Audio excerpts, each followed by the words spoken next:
Jaguar Wright spoke to Piers Morgan on his TV show. She was dropping all sorts of names and all sorts of information on Puff Daddy and anyone loosely associated with anything like that. And we're going to talk about it in today's video.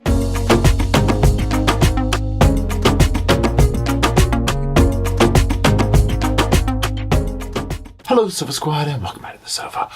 Sofa's still back there. My name's Paul, and I'm here. And Bo and Luke, the puppies, are right here sleeping next to me. So, welcome back to the channel. If you are a regular here, my name is still Paul. If you're new to the channel, well, guess what? My name is Paul. Now today we're going to be, when I say it's an update, it's not really an update because it's old news, but a lot of people asked me to talk about this, and this is like a good representation of Jaguar Wright. I think it's kind of like her commentary she's been making for years on Puff Daddy, on the music industry, people like this. And what it is this is Piers Morgan's show. This is Piers Morgan, like uncensored or whatever. So the clips we're going to be reviewing are that. Now there's several people that we're going to be going over. There's going to be Jaguar Wright, there's going to be DJ Vlad, and there's going to be one of the accuser's attorney. And I don't know if we're going to look at her clip or just talk about some of the highlights of what she said in this. So that's how we'll do this. I'm going to go over a little bit of information here and then talk about, Jaguar Wright and whatnot, and then we will look at the clips and talk about them. So let's go ahead and jump in. But before we do jump in, first of all, make sure you check out everything down in the description box below for all my other channels, all my fun stuff. And also keep in mind, I'm not a lawyer, I'm not a doctor, I'm not a cop, I'm not a therapist. I ain't none of that fancy credentialed stuff, okay? So just keep that in mind. These are my own opinions on very public information. You're going to want to consult the experts with that fancy credentialed stuff for those kind of professional opinions, okay? You ain't gonna find none of that up in here. This is just commentary, all right? So it's all just for fun, just for, whatever, going over updates and stuff like that. So all that being said, now that we know all that, the sofa cushions are flopped, let's jump in. So very quickly, for those who are brand new to this case or don't know who Puff Daddy is a music mogul. In my world, Puff Daddy is like a 90s figure, right? Early 2000s, whatever. He was when I was growing up, so that's how long he's been around. Now, as of recently, tons of stuff has come out to the level of being public. He is being held without bond on numerous charges of SA, of crazy stuff, okay? And people are coming out of the woodworks with civil suits and charges and this and that, the other. Okay, so he stands accused of violating possibly hundreds, if not thousands of women, children, men, you name it, okay? Now, what we're going to be doing today is we're going to be talking about Jaguar Wright and her interview with Piers Morgan. Now, who is Jaguar Wright, you might be wondering? Very quick little 30-second splurge on her. I'm going to be quoting Grazia Daily on this. She's an American musician. She's worked with a few musicians. Among the most well-known is Jay-Z. She was on the music scene in the 90s and ran in the same circles as Diddy. Now, that's like a very quick little synopsis of her. We'll hear her talk about some of the things that she's done and whatnot. Now, here's the thing with her. She's been talking about this. If you know these names, Jaguar Wright, Cat Williams, these are voices that have been speaking out, but also are kind of muddled in like the whole thing of people are like, who is she? She's nobody. She doesn't have no Grammy. She doesn't have this. She's a has-been. Who is she to be saying this and that, right? And we'll kind of hear somebody in this interview say that. So she's met with skepticism, but she's also met with, well, I mean, it's all kind of checking out. So people are, one way or the other about Jaguar, right? All that being said, she is an interesting storyteller, okay? And what I mean by that, it's the way she tells a story, she draws you in. Like, I would literally listen to her tell me what she went to the grocery store and bought. Like, just the way she would tell you, like, and then I went down aisle 5. You know what I'm saying? That she just pulls you into it, okay? And it is what it is. So what we're going to do now is we're just going to get into this interview again. Piers Morgan, he does a lot of these, like, he's kind of a scandalous figure himself in the world, I guess you could say. But he has a lot of these really interesting interviews and these people on that are, kind of like Jaguar or the baby reindeer woman, that you kind of want to hear what they have to say. So let's go ahead and get into this. Now, first of all, like I said, Jaguar's been in the music industry industry, right? So I'm just going to refer to some of my notes here. Now, she's been in the industry for over 30 years, she says. She's been performing live since she was age 13. Now, she'll talk about the origins of her career and this type thing. And she'll talk about her first handler and how he had like this scar on his face. And at the time, like he had told her it was one thing, but then later she learned it was from a woman that he assaulted, right? So she's kind of relaying this information like that was my like, oh, aha moment, right? Of like, what? Huh? Wait a minute. Now she'll talk about how then she starts realizing how this business works. She'll even name Patti LaBelle. Patti LaBelle caught some strays in this interview. Okay, let's just get out of the way, right? And she'll say Patti LaBelle was just like, you just avoid him, honey. And so she's kind of like, really? Like, you know, seriously? Like, that's just what we're going to do here? Now, Piers will dive in, okay, and he'll talk about the man of the hour, right, when she gets through all this kind of intro stuff. And he's going to ask her point blank, look, how dangerous do you think P. Diddy really is, okay? And let's hear what she had to say about it. How dangerous do you think he is as a person? I think he's one of the most dangerous people I've ever met. There you have it. Okay. Again, if you've followed her, I mostly follow her on TikTok, like people reposting her stuff. I watch every video of her.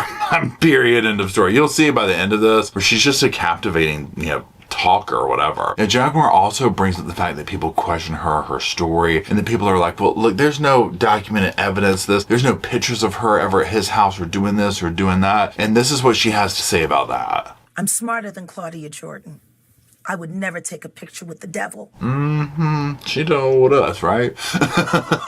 Now, she'll say that he's been the devil for 30 years, okay? And that he's protected by major names. By not only Clive Davis, but Lucian Grange. Now, again, these are names, Clive Davis, I mean, please, like Clive Davis, right? These are names we've heard, I have it like my whole life, okay? And I think that's at the center of this case is the level of, you question every celebrity you've ever known, right? It's like, what did they know? Did they not know? Were they hiding? Were they not hiding? Like, how involved is everybody? Now, she will say that Diddy was like selected for this and that he's like the Judas, basically, okay? Now, Piers will move the conversation towards like, okay, what's going to happen? Do we think he's going to talk? Like, where are we at with that? And she's like, he has no choice, okay? He's led by his ego and his drug addiction, and those two things would never allow him not to. He's got everybody on tape.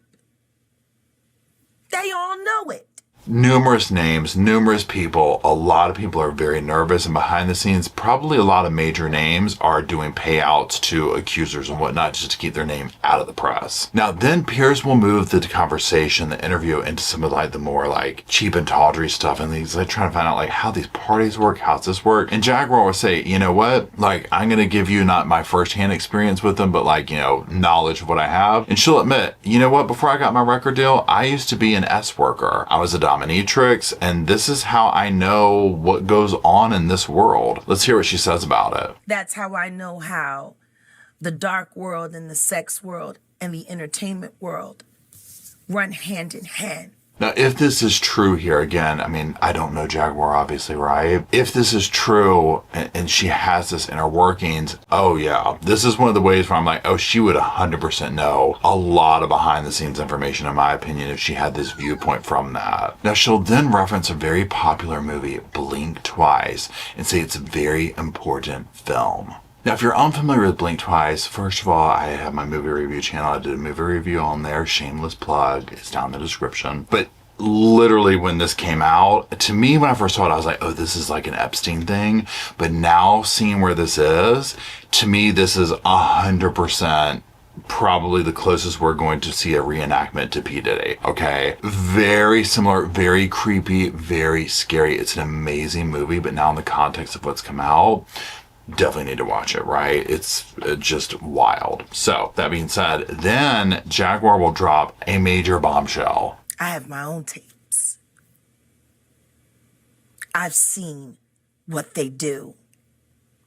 The ritualistic behaviors, the drugging, putting girls in the suitcases. You see how like her face gets very dramatic and whatnot? That's what I'm talking about. But what she's talking about is when she was an S worker, they would wear like, you know, cameras and hidden cameras and the girls and stuff like that. So that's what she's referring to. Again, if this is all true and she has this, I mean, place, right? Can you imagine the tea she has on like major names probably? Now she'll go on to say that like everybody knows about this, right? In this world, okay, that everybody knows about it. They're all pretending basically that they don't, to kind of like, oh, what? This is going on for obvious reasons, right? They don't want to get in trouble. Also, she will say that there's potentially thousands of victims and that the only difference between her and Judy Garland is social media. And I think that's an amazing point that she brings up, because again, if you think about this, the things that like the rumblings that we've heard in the past, before the time of social media, it was almost like, did that really happen? Did this and that? Can you only imagine the things that were going on back then when there was virtually no way anybody would ever get caught? Okay, look at what's going on now where the perpetrators are even recording themselves doing it. That's how brazen they are. I can only imagine. Now, also, like I said, there was other people on this episode of the show. One of those people was DG Vlad of Vlad TV. Now, he'll go on and he'll be like, hey, look, what do you think of the person you saw on Jaguar? Like, what's your take on that? And he's like, look, you know what? Jaguar's a known conspiracy theorist. She hasn't had an album in 20 years. These are just rumors that she's regurgitating. And he's like, I'm not trying to say she's lying, but I definitely can't co-sign what she's saying, okay? Now, on his thoughts about what P Diddy might do, what his prospects look like, this is what he had to say. I think that when it comes to a situation like the feds, cooperating is a very big thing. And I think if Diddy cooperates and gives up some big names of actual crimes that they committed, that'd be a way of actually, lessening the amount of time that he does, or possibly even walking away. And he's probably very right on that. Now, Ariel Mitchell, she is representing one of the accusers. She'll speak out too. One of the first things she does is she's just like, look, I basically want to give Jaguar a heads up. You need to be careful with some of the stuff you're saying, because you could be getting into like, libel, where you say something about somebody and they're like, hey, you're defaming me and that kind of stuff. She's like, you definitely need to like be checking with a lawyer and whatnot. One of the arguments that I see people saying in the comment sections with Jaguar is like, nobody sued her yet. You know what I'm saying? Which this is one of the things where it's like, look, why aren't these people suing, right? Because one thing you have to keep in mind is people don't want information to come out. And so, and I'm not saying that what she's saying is true. I don't know, obviously, right? But I do take my head to that thought process as well. Now, Ariel, she was not happy with what Mr. DJ just had to say, right? This is what she had to say about him. I also want to address Mr. Vlad, who I know to be a culture vulture, who takes from the Black community and doesn't give back and puts artists in situations where then they are indicted by the police. And he's very much so what we call police type investigation in the Black community. Okay, so that's what she had to say about that. Now, I haven't watched his stuff personally enough. I mean, I know of him, but I haven't watched it, enough to even make my opinion on that. Now, what Ariel will ultimately have to say in regards to P. Diddy and like taking a deal and all that kind of stuff is, even if he could get a deal for like 25, 30 years, this would be his best option. And, if you follow true crime in multiple cases, you'll know these situations. Like when the feds are coming after you, they usually got a lot of stuff on you, right? A lot of stuff. Now, DJ Vlad, he was more like, let's see the evidence, let's see this and that. And this is true, right? Everybody needs their day in court. But oftentimes when the feds come, it's not a pretty picture, right? They have a really high rate of, convictions, okay? So, yeah, even Ariel's like, it's not looking good for him. So if he could even strike up a deal for 25 to 30, kind of a thing, like in exchange for information, whatever, it's gonna be his best bet. So obviously Diddy's not a kid anymore, okay? He's a grown man, has been for a minute. So even 25 to 30 years is a long time. Now he would probably, if he could survive prison, walk out. He's got tons of money, so I mean there's that. But there's that. So here's the thing, with Jaguar, and again, if you followed this case or if you follow Jaguar, whatever, I just find her to be an interesting character. I find Cat Williams to be interesting as well with the stories they tell. Do I think they're true? I think there's probably some truth to them. Do I think they're all true? I think some of it's a little bit over dramatized. I think some of it could be conspiracy. I mean, who knows, right? Again, I don't personally know Jaguar. I don't personally know Cat. But what we've seen coming out of Hollywood, out of the music business in the late years, would it surprise me if any of it's true? Absolutely not. I'm sure it could be, right? So who knows? I mean, she's obviously way closer to the music business than me, right? So her dramatics, while entertaining and they'll suck you in, do kind of make you say, okay, are we being totally legit? You know what I mean? Like, some of it's a little bit over dramatic, right? But that could just be how she tells the story. You know, who's to say? So I wanted to just speak to this interview because a lot of people asked me about it. It's been a minute. So like I said, this isn't like breaking news, obviously, or whatever. This has been out for a while. But if you are new to the case, like through me or whatever, if you're regular on the channel, I would say definitely go Google Jaguar and listen to her stories. If anything, you're going to find her of interest, right? And the stories she paints, they're not pretty. She names some major names throughout these, and she kind of ties everything back together. And trust me, she's got a story on everybody, okay? She's one of these types where it's like when she's telling stories, you're like, well, dang, she's got something on so-and-so's grandmother. You know what I mean? It's crazy, okay? So anyways, that's it. If you're still watching, I appreciate you hanging out with me for this video. I know it was a little bit of a shorter one, so I do appreciate you hanging out here for just a little update as well. If you could, drop some sofas off in the comment section so that me, Roscoe and Spirit, Bo and Luke, who are getting ready to fight over a little toy, can hang out in the comment section and talk about this case and all the other ones we talk about here at the Sofa Squad. And until we meander our way down there to do so, I'll see y'all soon. I just wanted to say thank you again for watching the whole video, and also thank you for being part of the Sofa Squad. Special thanks to all the Patreon members, channel members from both of my channels, everybody who likes, shares, subscribes, comments in the comment sections. It helps the channel out so much. Now, don't forget, I do have that other channel, the podcast channel. That's where we go live, we hang out, we talk. We have kind of sort of a schedule, but just be sure and check it out. I'll put it up here on the screen. Also, if you're looking for merch, be sure to check out my Teespring store. I'll put that up here. And then, like I said in the beginning of the video, if you want to follow me and Roscoe on the Instagram, go on, check it out. It's right here on the screen again. But once again, thank you very much. I really appreciate you being part of the Sofa Squad, and I'll see you in the next video.